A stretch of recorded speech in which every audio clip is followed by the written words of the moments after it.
E foi preso Daniel Varcaro, controlador do Banco Master. O Banco Master foi liquidado pelo Banco Central, o que significa que encerrou suas atividades.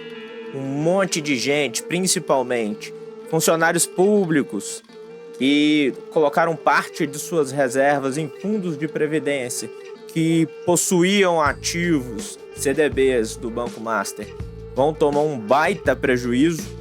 Muita gente está tendo que recorrer aí ao Fundo Garantidor de Crédito. E aí, vamos entender isso um pouquinho melhor?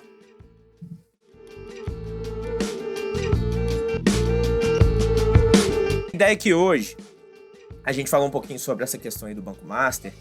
Nossa, que coisa, hein?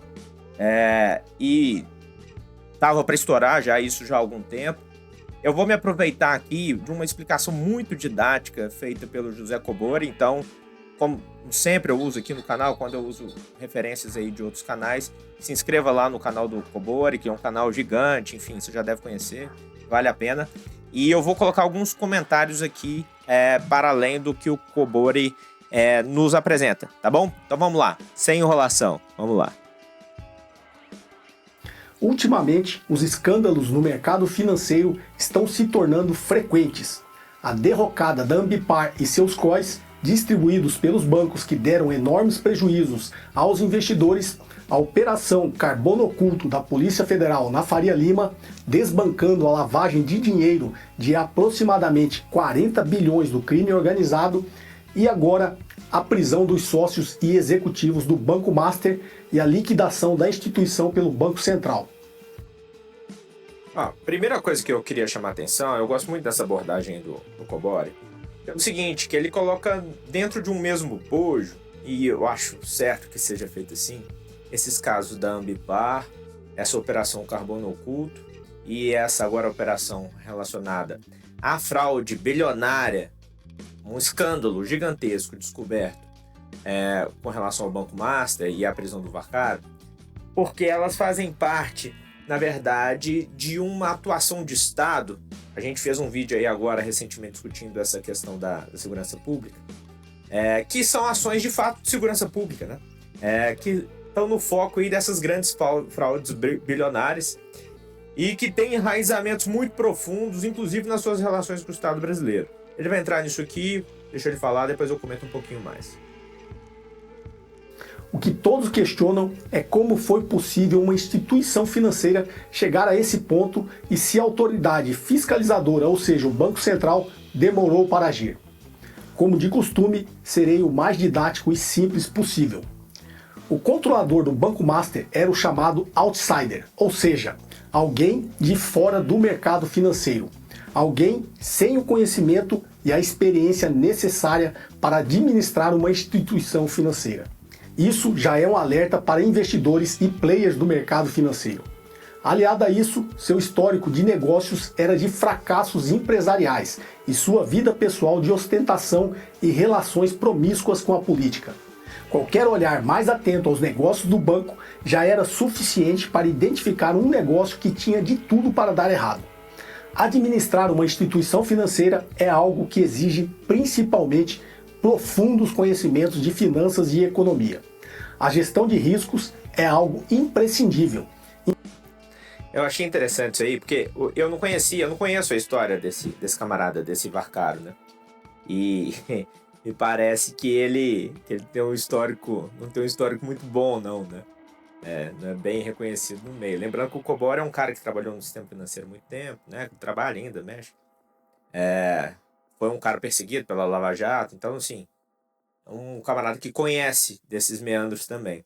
Agora, o que eu acho interessante desse elemento, né, é porque o Varcaro, ele tem um outro histórico mais recente aí, de que ele ser uma espécie de banqueiro ostentação, né? Teve o caso dele da festa de aniversário da filha dele, contratou a Alok, fez até aqui em BH, em Nova Lima, na verdade, né? Disponibilizou spa para os vizinhos que se incomodassem com a festa.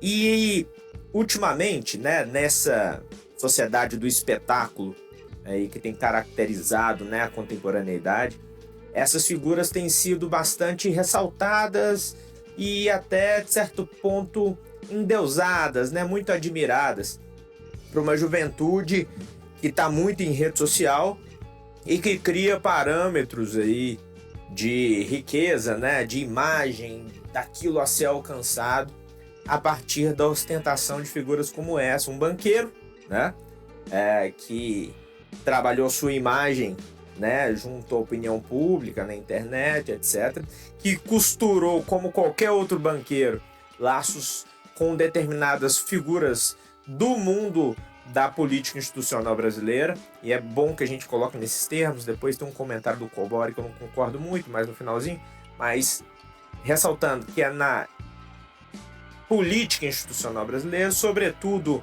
o Centrão, né, que é hoje as figuras que estão se vendo aí em situações de possível comprometimento a partir de eventuais desdobramentos desse caso aí do Banco Master. Vamos lá. Instituições financeiras são infinitamente mais conservadoras nesse quesito do que em qualquer outro setor da economia.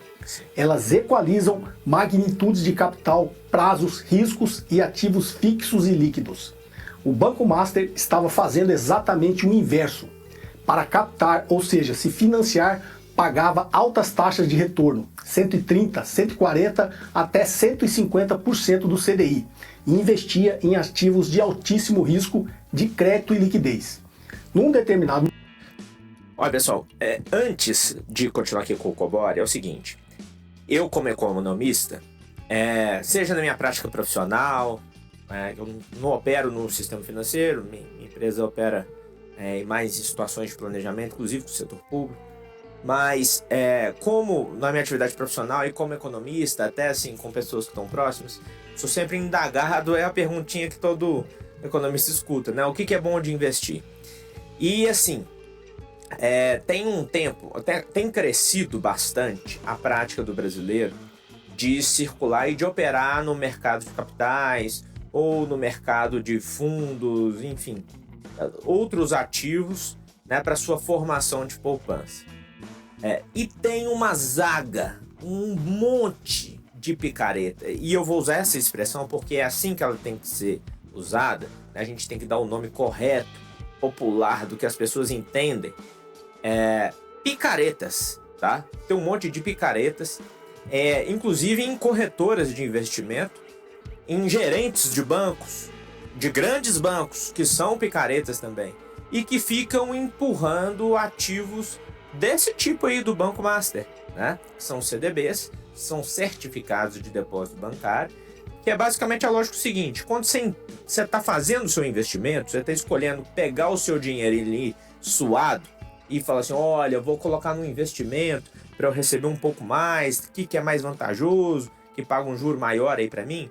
Na verdade, o que você está fazendo é emprestando o seu dinheiro para aquela instituição financeira. No caso do Banco Master ou qualquer banco, esse empréstimo ele te devolve como formalização, como garantia, um papel, né? Nesse caso, um certificado, que é um certificado de depósito bancário, CDB, né? Te prometendo, ou seja, firmando o compromisso com você de que se o seu dinheiro ficar ali emprestado com eles por um determinado prazo, ele te paga X de taxa de juros, né? Ele te devolve o seu dinheiro mais um plus, que é aquele juros previsto ali no CDB. Então, geralmente ele vem lá, é um CDB que está pagando, o CDI, que é um certificado de depósito interbancário, mais 15%, ou seja, 115% do CDI. No caso aí do Banco Master, 130 vezes do CDI.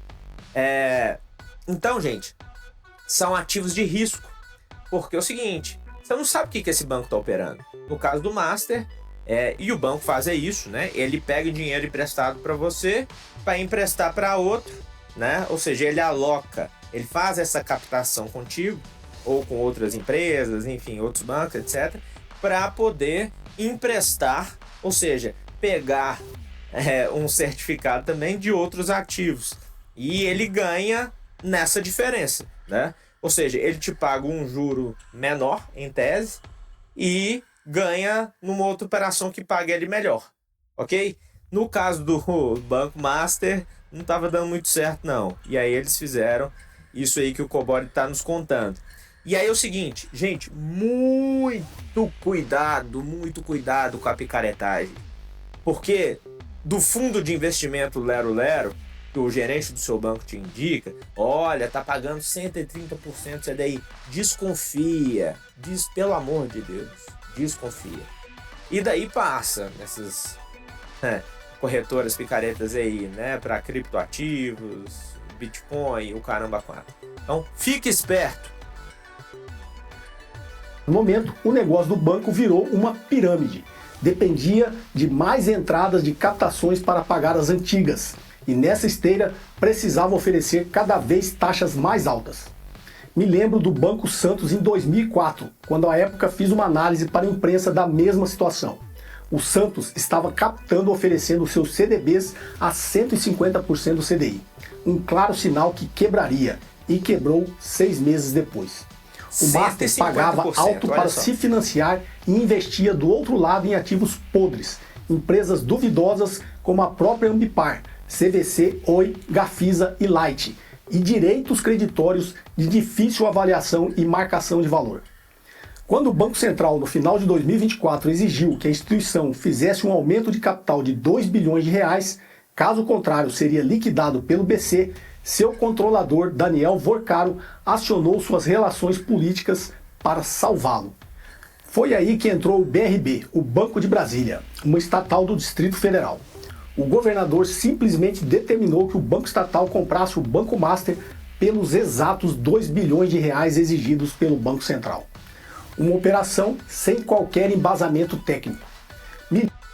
Olha só, essa turma aí gosta de falar de corrupção, né? Aí tá a verdadeira corrupção no Brasil. Olha a jogada.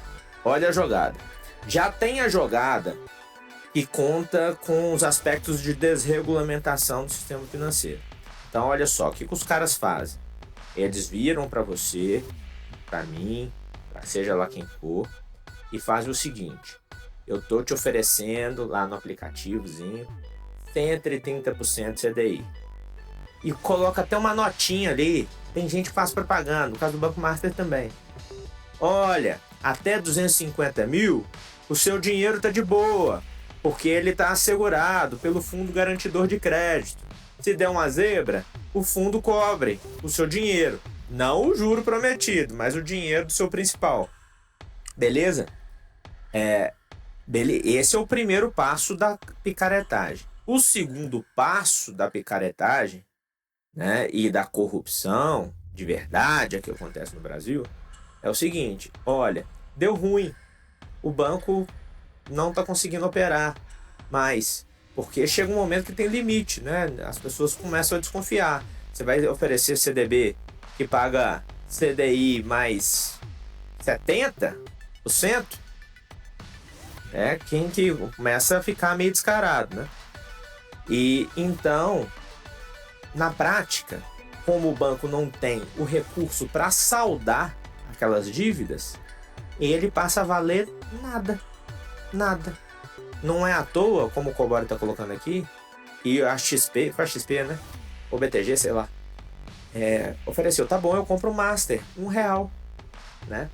E aí, o que os caras vão fazer? Não, vamos sair ganhando por baixo e por cima. Vamos tentar com conexões políticas e tentar socializar esse prejuízo, né? Então, a gente tenta uma articulação, no caso aqui com o Ibanez, Banco de Brasília, né? Um banco estatal, ele compra o banco, um ativo de bilionário que não existe, e foi-se. A gente faz nosso esquema ali de distribuição e que se dane o mundão. A gente socializa o prejuízo. Entendeu? Então, a ideia é te roubar por baixo e por cima também. É por aí. Vamos lá, Cobori. E lembro que à época, também respondendo a vocês aqui no canal, fiz uma avaliação prévia. O vídeo deve aparecer no card aqui acima. O BTG Pactual havia oferecido R$1 pelo Master, ou seja, compraria o banco apenas para assumir os seus problemas. No popular, o banco não valia nada. Assumo o seu problema e, se conseguir arrumar, consigo lucrar alguma coisa. Como o banco privado oferece R$1 e o BRB estatal oferece 2 bilhões?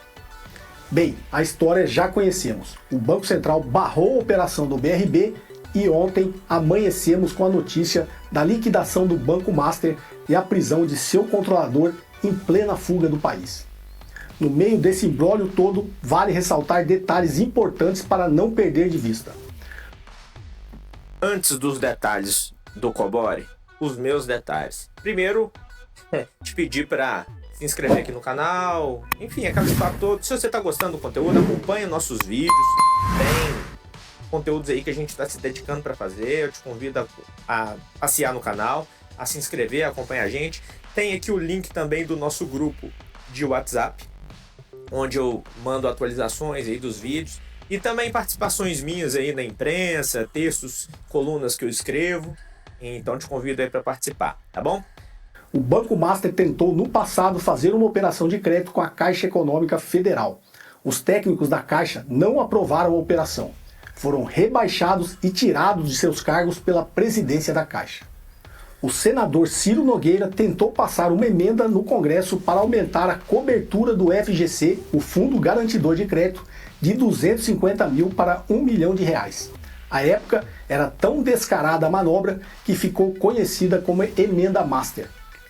Quando o Banco Central barrou a operação de compra do Master pelo BRB, o governador do Distrito Federal continuou insistindo na operação e partidos do Centrão tentaram em seguida aprovar uma lei para a demissão de diretores do Banco Central.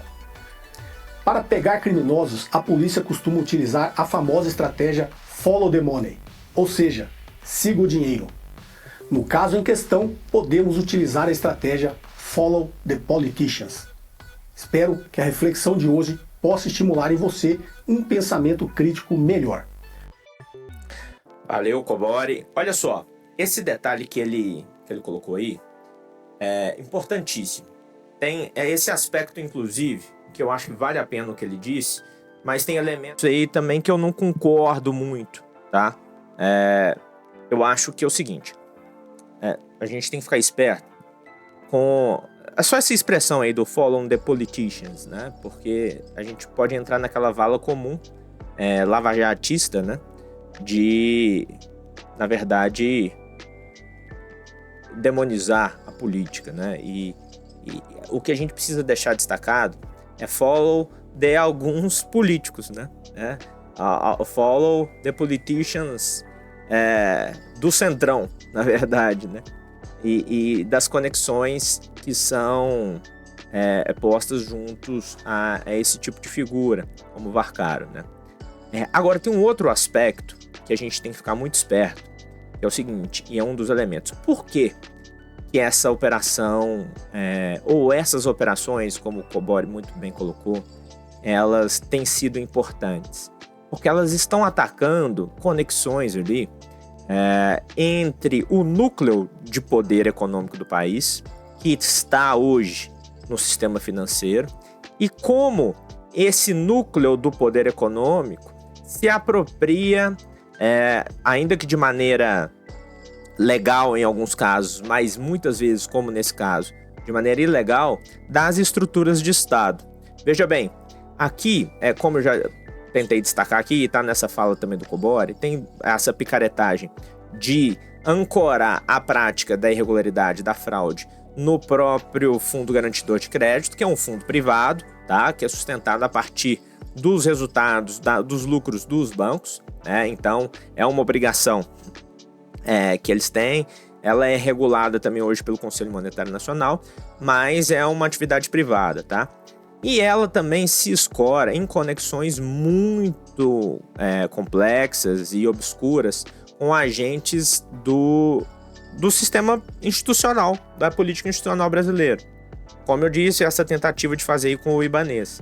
Não só isso, veja bem, no caso do Cláudio Castro, lá no Rio de Janeiro, em lugar em que as pessoas estão tomando um grande prejuízo, uma vez que o fundo de pensão de aposentados do estado do Rio de Janeiro tinha cerca de 25% dos seus ativos, dos seus investimentos em CDBs do Banco Master. Então, olha só, que foram importantíssimos para a manutenção do esquema. Pelo seguinte, já não é de hoje que há alertas muito concretos, como o Cobori disse aí, sobre o caso do Banco Master. Inclusive, o Tribunal de Contas do Rio de Janeiro já havia feito um alerta à administração, alerta esse que foi solenemente ignorado. Então, olha só, o Cláudio Castro, o governo do Rio de Janeiro, bancou a permanência dos investimentos do fundo de pensão e a própria administração do fundo de pensão, mas a administração ela tem participação e pode ter ingerência sobre esse caso, no ativo, um ativo bastante concentrado, 25%, né, de investimento em um tipo de papel é muita coisa. Então isso só se dá por meio de influência política, de direcionamento muito claro. Então olha só, é importante que a gente fique atento, porque há uma estrutura, né, de financiamento de alguns setores da política brasileira, sobretudo do centrão e da extrema-direita, que ela vem acontecendo uma relação muito estreita com o sistema financeiro, ou com frações do sistema financeiro nacional, né, que atua aí quase sob uma autorregulação. Nesse caso, o Banco Central atuou, mas, como o Cobori disse, será que não demorou demais? Enfim, não tem elementos aqui para responder essa pergunta, mas é um questionamento que fica no ar. Outra questão importante, né? A Receita Federal e a Polícia Federal teve papel importantíssimo no desbaratamento do esquema, né? Nas investigações.